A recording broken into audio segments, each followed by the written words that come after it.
What's up, people? This is your boy, TheWon, and welcome to Picking Up the Crap, March and April edition. If you're not familiar with the series, this is where I look at hardware and software monthly sales for the NPD.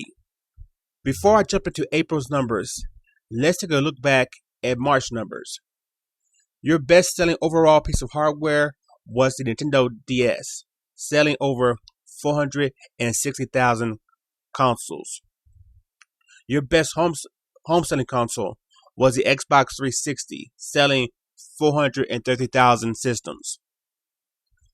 The Nintendo 3DS premiered, selling slightly under 400,000 systems in a matter of about a week or 3 days. And then the Nintendo Wii sold 290,000 consoles in March. Sony never revealed their PS3 or PSP numbers. In software for March, the only numbers we have is that the Pokemon new game black and white versions combined sold 2.5 million copies, 1.3 for white, 1.1 for black. The rest of the games in the top 10 numbers were not provided, but in order of appearance: Homefront across 3 platforms, Dragon Age 2 across 3 platforms, Call of Duty Black Ops across 5 platforms, Lego Star Wars across 6 platforms, Crysis 2 across 3 platforms, NBA 2K across 5 platforms, MLB 11 The Show across 3 platforms, and Fight Night Champion across 2 platforms. Here are your April NPD numbers for hardware and software. April covers 4 weeks, spanning from April 3rd all the way to April 30th, 2011. Before I begin, I would like to give a shout out to all the detectives over there at NeoGAF for once again covering the internet and finding these numbers. As of right now, the Nintendo DS family numbers had not been released, but I do assume it was the best-selling piece of hardware in the month of April. Your number one selling console was the Xbox 360, selling 297,000 systems. At number 2, the PlayStation 3 sells 204,000 systems. Finally, in last place on the home console side, the Nintendo Wii sells 172,000 systems. Finally, having its first full month on the market, the Nintendo 3DS sells 194,000 systems. Here are your numbers for the top 10 games sold in the month of April.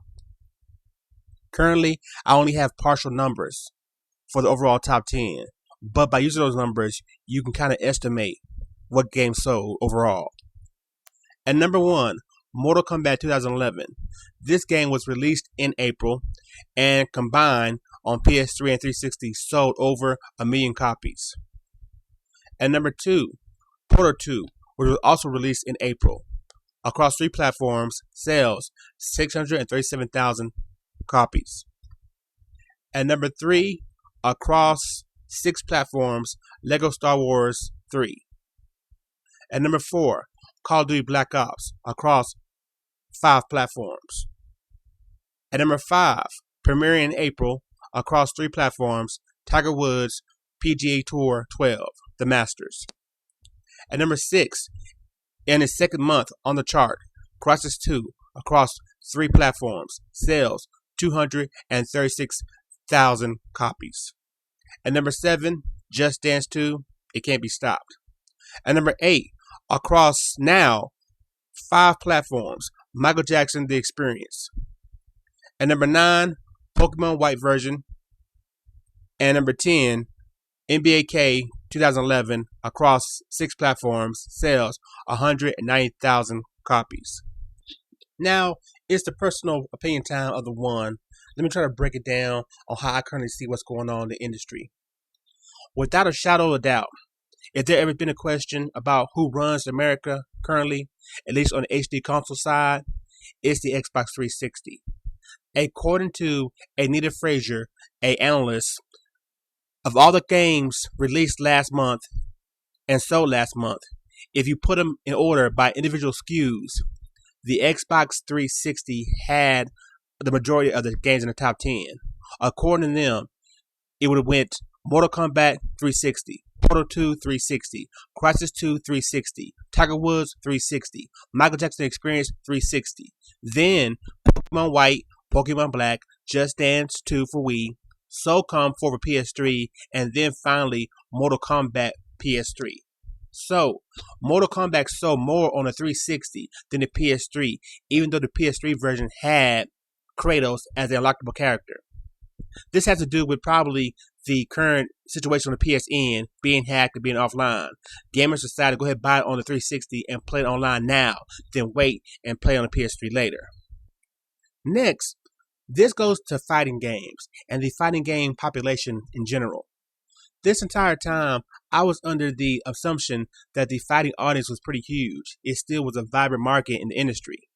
But after reading that Mortal Kombat that premiered last month debuted higher than both Street Fighter 4 and Marvel vs. Capcom 3, and it sold about over 1 million on 2 platforms, it comes to show you that the actual fighting audience is pretty small. And I definitely see now why game companies are making more first-person shooters than actual fighting games.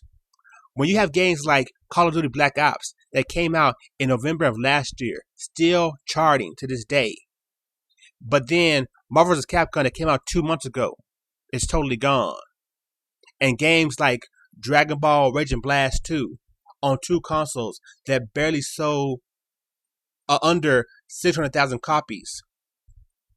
The fighting audience is pretty small. It is probably as niche as you can possibly get right now. So I had to definitely change my opinion on when I see fighting games and the numbers. I had to realize the overall audience they're selling to is smaller than your average game genre. There are more people playing RPGs, platformers, and everything else than fighting games right now. Last but not least, I want to send this party message to my home console, to my home company, Nintendo. Nintendo, if you really care about making money, if you really care about market share, then it's time to step up and show it. The way you handle the Wii and the 3DS currently is just a disaster. To only receive one first-party game in the first 5 months of the new year for the Wii, that's why it's selling 172,000 systems a month. People are not buying anymore because you're not providing games for it. Forget the lack of third-party support. You never had it to begin with. It was your duty to keep providing content for that console to keep it going. And you haven't. Why? Because you want to focus on your new baby, the 3DS. And even that, you pretty much just failed launching that system. The reason why it's not selling well is because there's not no great Nintendo content for the system currently. Everything you released was either a upgrade to original DS game, again it could have been a DSiWare game, or just a game that really wasn't complete. But either none of them were games that would sell your system. You did this because you wanted to give third parties some love, allow them to make some money, allow them to have the best software currently available. Well, that helps for Street Fighter 4, but still, that's just support of a game that's already been out on HD consoles. So no, it never had a chance to be a big, huge seller. Ridge Racer is a good game, but even that game is just support. And the rest of the games released in the first wave of launch titles were crap, were garbage. So Nintendo, if you really want to, continue making some money, and you still want to continue your hold on the market share and just showing that you're still a dominant company, you need to get on the ball. We need more games on 3DS. We need more original games for the 3DS. And the Wii, we just need some games. I do expect this price cut you just gave the Wii to help a little bit, but I personally honestly feel the Wii will never ever be the best selling home console, at least as long as it's still currently on the market. There you have it for the month of April. The month of May is looking very interesting. I definitely want to see what the effect the PSN outage and identity theft problem has had for the PlayStation brand. I want to see how many PS3 owners have traded their systems to go get Xbox 360s. Next, the $150 Wii price cut. I want to definitely see how much of a boost the hardware gets for this price. Also, the new bundle of Mario Kart being inside the box instead of Wii Sports. I wonder would that change anything. And finally, the 3DS this month received its first exclusive and hopefully killer app, Dead or Alive Dimensions. I wonder if that game will help boost the 3DS up a little bit. We'll have to see. This is the one. I'll see you next time. Peace.